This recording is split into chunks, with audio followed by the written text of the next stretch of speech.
Speak for us all. Babes, you're deep in the white supremacy. Now, I already addressed all this. Please go back and watch that video for full context. I had to stitchy, so y'all, I'ma tag this creator, go to their page, support her, and then come back here. I talked about this issue during the live I did earlier this week, but since I ain't got nothing to do today but sit around waiting for this hurricane to come, y'all are blessed with the ability to hear what I said again.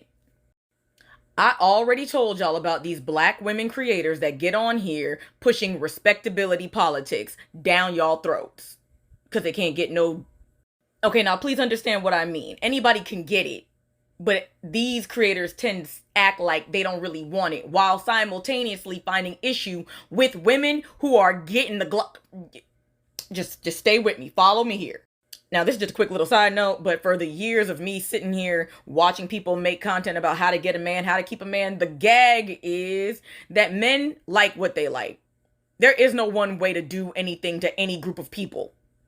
Sadly, these creators, these black women, push this agenda down y'all throat that suggests that if y'all act a certain way, you're going to guarantee to end up with a certain type of man.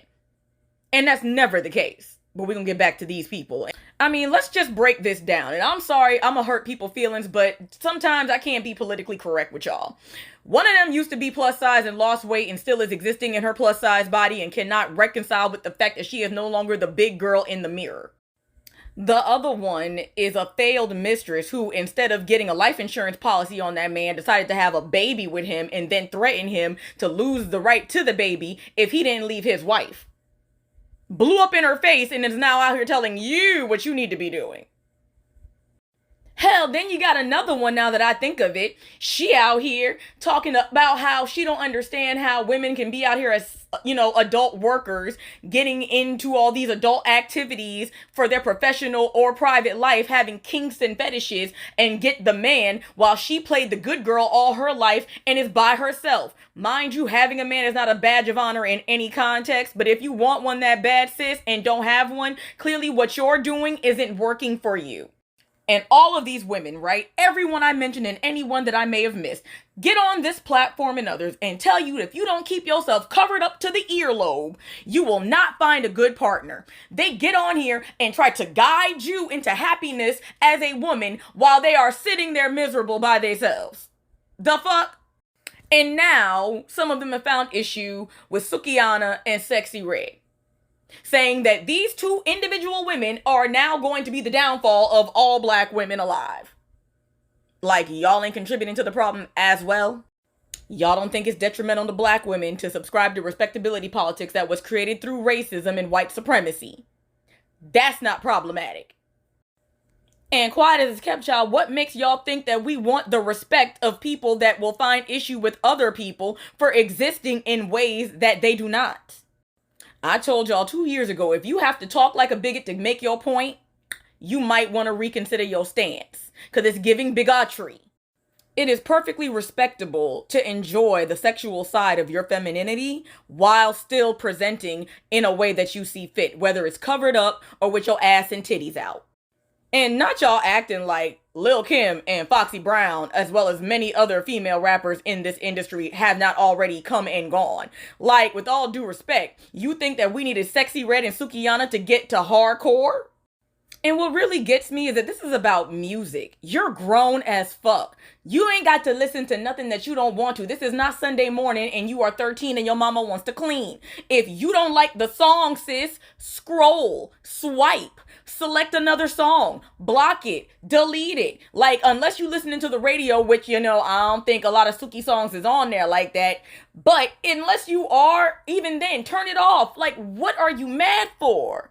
Wait. I know why you're mad. You're mad because in real life, these girls' music does not impact you in any real way. What bothers you is that these girls, these women, have been able to find a way to profit off of the very things that you had been punished, scolded, and shamed out of even getting into in your own life as a woman.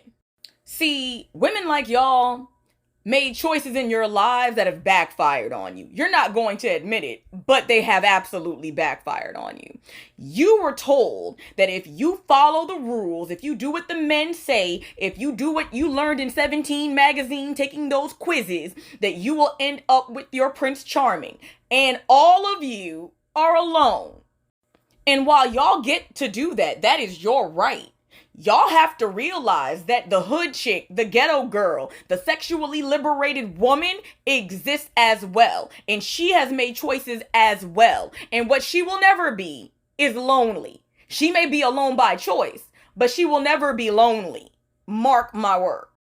Women like Sukihana and Sexy Red will never be out here complaining about their bodies, because whether they've got surgery or not, they have tapped into the confidence that has been born from them through their sexual liberation. So they're not going to be out here worrying about how they present physically, because trust and believe, the men's like it and the girlies do too. Women like them will never be out here being somebody's mistress, because they understand that men are here for one of two things: a good time or a long time. And either way, as women, they will be the ones making that decision. Nobody's going to sit out here and play with them, waste their time, trap them with a baby, and then leave them in the dust. See, a lot of y'all are bad at being the good girl. Meanwhile, these girls are good at being bad. And that's why they will always be considered desirable, more desirable to men than the women who don't have the self-esteem to do the things and say the things that they really want to do. Again, Black women are not a monolith. We get to exist in this world the way we choose to. And especially us, since for centuries we have been oppressed and subjugated into fulfilling roles and doing the jobs that people have told us we have to.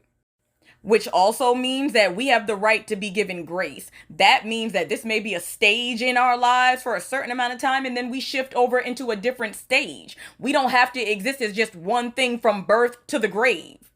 So how about this? Instead of shouldering these two women with the responsibility of the entire Black female race's image in this world, unpack why these women and their lyrics and how they present themselves is so triggering to you as an individual. Because I promise you, the rest of us don't care. Good day.